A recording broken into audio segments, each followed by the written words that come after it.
Salut à tous et merci de suivre les petits plus. J'espère que vous êtes en pleine forme pour relever de nouveaux défis de la vie. Moi, je suis ravie de vous retrouver. Savez-vous que vous et moi et nos 7 milliards de voisins avons du potentiel? Alors là, un potentiel énorme pour créer un monde meilleur. Bien sûr, il y en a qui ont juste besoin que l'on les pousse un peu pour qu'ils se réalisent véritablement et fassent des merveilles. Eh bien, aujourd'hui, j'ai trouvé la personne qu'il vous faut. Lui, c'est le coach Jacques Théra. Il va répondre à nos questions et c'est le thème du jour de notre émission. C'est le coaching. On y va.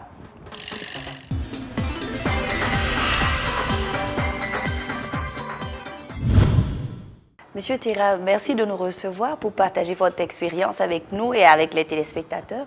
De plus en plus, on entend parler de coaching. Qu'est-ce que c'est? Alors le coaching, c'est quand une personne qu'on appelle un coach, dans le cadre d'une interaction avec une autre personne qu'on appelle le coaché, se mettent ensemble pour réaliser les objectifs du coaché, qui définit ses propres objectifs. Le coaching, c'est donc un accompagnement d'une personne dans une situation A vers une situation B, la situation B étant la situation la plus désirable pour elle. Donc, le coach va vous accompagner à travers un certain type de questionnement pour vous amener à réaliser votre objectif. Et dans quelle situation doit-on faire appel à un coach? Je dirais qu'on peut faire appel à un coach dans toutes les situations de la vie. Le coaching a trait à toutes les circonstances de la vie. Qu'elles soient même heureuses ou douloureuses, on a besoin d'un coach. Que ce soit pour un mariage, que ce soit pour une prise de fonction, que ce soit pour la prise de parole en public, que ce soit même pour gérer un conflit, que ce soit pour les problèmes de couple, toutes les situations de la vie peuvent être l'objet d'un coaching. C'est très bien tout ça, Monsieur Théra. Mais comment on reconnaît un bon coach? Alors, les qualités que l'on reconnaît à un bon coach, c'est d'abord quoi? Un grand sens de l'écoute. Parce que l'écoute est fondamentale dans la vie. C'est parce qu'on ne s'écoute pas souvent très bien qu'il y a des problèmes. Donc, l'écoute. Un coach doit être quelqu'un de tolérant. La tolérance ne veut pas dire accepter tout. Mais dans le coaching, ça dit que nous ne jugeons pas. Le coach n'est pas quelqu'un qui juge l'autre. Il vous prend tel que vous êtes, avec votre passé, mais surtout en regardant plus votre futur. Le coach, c'est aussi quelqu'un qui doit avoir de la probité, de l'intégrité. Le coach, c'est quelqu'un qui doit aussi être authentique. Authentique, je ne veux pas dire dans le sens de original, comme une pièce, mais c'est-à-dire il doit avoir une certaine cohérence entre ce qu'il dit et ce qu'il fait. Supposons qu'un coach vous dit « je suis un coach de couple ». Et vous regardez sa propre vie de couple, ou en tout cas son comportement dans ce domaine-là, laisse à désirer. Il est certain que vous allez vous mettre à douter. Et ensuite, le coach doit être quelqu'un qui respecte la confidentialité. Parce que quand vous parlez à votre coach, quand vous êtes en entretien, dans une séance de coaching, il y a bien des choses que vous allez lui révéler. Vous allez parler de votre vie. Il va vous écouter. Donc, mais vous ne désirez pas que le coach aille raconter tout cela dehors, au premier venu. Non. Donc, la confidentialité, la discrétion, la tolérance, l'optimisme est fondamental aussi. Parce que un coach ne doit pas être sceptique. L'optimisme est fondamental. Pourquoi? Parce que le coach ne vous voit pas avec des problèmes, comme quelqu'un qui a des problèmes, mais il voit quelqu'un qui a du potentiel à réaliser, qui n'a pas encore réalisé et qui est déjà heureux de vous accompagner à franchir de nouvelles étapes, à vous épanouir pleinement. Voilà donc les différentes qualités que l'on peut retrouver chez un coach. Et si on vous demandait de nous décrire une séance de coaching, comment ça se passe en général? Il y a d'abord la première séance qui est l'échange. On échange pour savoir en fait quels sont vos besoins réels, pourquoi vous recherchez un coach. On définit les objectifs du coaching. Quand on a défini les objectifs du coaching, les objectifs donc qui vont nous lier contractuellement, nous commençons donc les séances. Et les séances, avant de les commencer, on définit à peu près le nombre de séances qui seraient souhaitables. On peut faire autant de séances que l'on veut, mais en général, pour certaines personnes, 2 séances, 3 séances même peuvent suffire. D'autres, il faut aller à 6 séances, d'autres même 10 séances. Donc, le nombre de séances est variable. Donc, première entrevue, définition, on fait connaissance. Et ensuite, si c'est de ce coach dont vous avez besoin, si vous pensez qu'il peut vous être utile, il y a la définition. Vous arrêtez les objectifs du coaching. voilà ce que moi je veux. Moi je veux, dans 5 ans, pouvoir me présenter à la députation dans ce pays, par exemple. Ok, tel est votre objectif dans 5 ans. Ok, on va donc dire, voilà donc les différentes étapes que nous avons définies pour vous aider. Qu'est-ce que vous devrez faire? Et on va travailler ensemble sur les différentes séances. Mais la définition des objectifs conditionne tout le reste des séances. Maintenant, au niveau des séances, on se fixe la durée. La durée d'une séance, en fait, varie souvent, elle peut faire 1 heure, 1h30. L'essentiel est que la séance de coaching ne s'éternise pas pour devenir une causerie banale au fond. Voilà tout simplement. Comment vous savez qu'un coaching a réussi? Est-ce que souvent, en tant que coach, vous pouvez percevoir certains éléments qui montrent réellement que le coaché il est satisfait? D'abord, la première chose que l'on voit sur les personnes qui ont été coachées, qui sont satisfaites, c'est la confiance en soi. Parce que le coaching permet quoi? D'abord une prise de conscience de soi, une prise de conscience de son environnement, la responsabilisation et l'autonomie. Quand vous voyez quelqu'un qui est épanoui après une séance de coaching et qui dit « Ouf, maintenant ça va », c'est comme si la personne pousse un soupir de soulagement. La personne a quitté une situation indésirable et la personne a atteint une situation désirable, celle qu'elle recherchait depuis fort longtemps. Vous le sentez, vous le voyez. Vous voyez, quand vous voyez quelqu'un qui est heureux, on dit ça ne ment pas, c'est visible, c'est clair. C'est la même chose pour le coaching.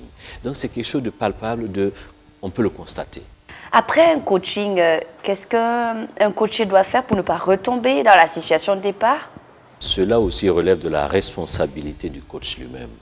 C'est pour ça que je dis le coaching doit aboutir à l'autonomisation. Un coaching qui finit par créer une addiction où le coaché est attaché au coach, c'est que ça n'a pas réussi.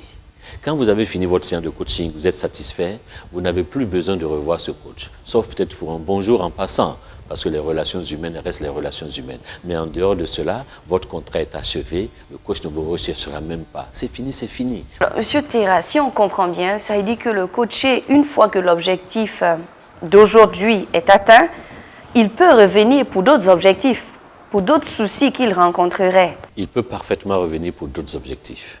Et quand il revient, c'est encore le même processus, les mêmes séances. Est-ce qu'on peut dire que le coaching est à la portée de tout le monde? Le coaching devrait être à la portée de tout le monde et je pense qu'il est à la portée de tout le monde. Parce que c'est une relation entre un coach et un coaché. Ça tombe bien. Est-ce que vous pensez que les Burkinabés ont besoin de coaching? Je pense que s'il y a un pays où les gens ont besoin de coaching, c'est bien le Burkina Faso. Et pourquoi? Vous savez, les Burkinabés ont un potentiel formidable, incroyable. C'est un peuple, je dirais, magnifique. Un peuple qui a du potentiel, mais qui ne sait pas qu'il a du potentiel. Un peuple, en fait, qui manque parfois de confiance en lui-même. Et il faudrait du coaching pour faire comprendre aux Burkinabés qu'ils sont sur un trésor, une mine d'or. Qu'eux-mêmes, ils sont une mine d'or. Qu'ils ont une mine d'or en eux et qu'il ne tient qu'à eux pour que ça explose dans la sous-région, pour que nous soyons toujours devant. Parce qu'aujourd'hui, toutes les grandes nations qui sont devant ont utilisé le coaching, que ce soit à titre individuel ou à titre collectif. Ces grandes nations-là ont pratiqué et continuent de pratiquer le coaching. Le coaching, vous le retrouvez dans le domaine sportif, dans tous les domaines. Et vous savez, par exemple, dans les grandes équipes internationales, vous avez à la fois l'entraîneur, vous avez un médecin de l'équipe, vous avez même d'autres disciplines, mais vous avez toujours un coach. Les Burkinabés, quand vous les voyez, ils sont un peu renfrognés, ils sont complexés, excès de modestie. Au point où parfois, vous allez voir des Burkinabés compétents, très compétents, mais qui ne montrent pas leurs compétences, parce qu'on leur a appris depuis leur tendre enfance à ne jamais parler d'eux-mêmes. J'ai souvent vu lors des entretiens d'embauche, les gens, quand vous dites parlez, mais parlez-moi, en fait, dites-moi qui vous êtes, parlez-moi de vous, vous les avez bloqués. Ils ne savent pas parler d'eux-mêmes. C'est comme si on avait peur de se vendre. Or, pour être embauché, il faut savoir se vendre, il faut savoir se présenter sous son meilleur jour. Il faut dire quelles sont nos qualités, quel est le potentiel qu'on apporte à l'entreprise dans laquelle on veut travailler. C'est pourquoi je vous dis, les Burkinabés ont besoin de coaching. Et ça, on y travaille. Progressivement, les Burkinabés commencent à comprendre, à s'épanouir, à sortir de leur cocon, à n'ont pas à perdre leur humilité, parce qu'on confond parfois humilité et modestie, excès de modestie. On peut être humble, mais être fier de soi, reconnaître son potentiel. Et nous travaillons à ce que les Burkinabés, petits ou grands, reconnaissent le potentiel qu'il y a en eux. Monsieur Tira, un dernier mot à l'endroit de ceux qui nous regardent. On sent que le sujet d'aujourd'hui est très, très intéressant. C'est d'abord vous dire merci pour cette émission à laquelle je participe pour la première fois. Mais votre émission en elle-même est une émission de coaching. Pourquoi? Parce que vous apprenez au Burkinabé des petits plus. Mais c'est les petits plus qui font la vie. La vie, c'est fait de petits pas. Et dans le coaching, justement, c'est de petits pas que nous permettons à nos coachés de faire vers l'atteinte, vers la réalisation de leur objectif. C'est pour ça que je dis votre émission en elle-même est une émission de coaching. Parce que vous apportez un plus à la vie des gens. Vous apportez un éclairage. Vous leur apportez des solutions. Vous leur apportez des pistes que eux seuls, ils peuvent accepter d'emprunter ou de ne pas emprunter. Vous, vous ouvrez la piste. Vous ouvrez la route. Mais la route, à chacun de l'emprunter.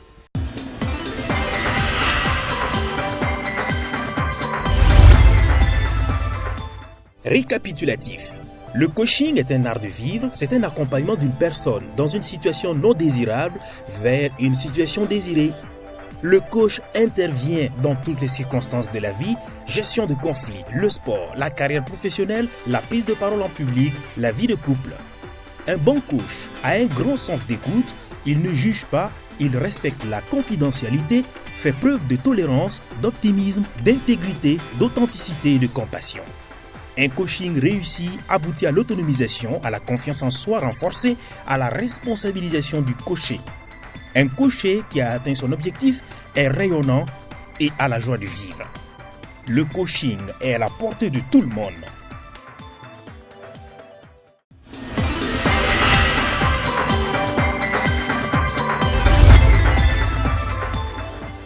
Bonus astuce.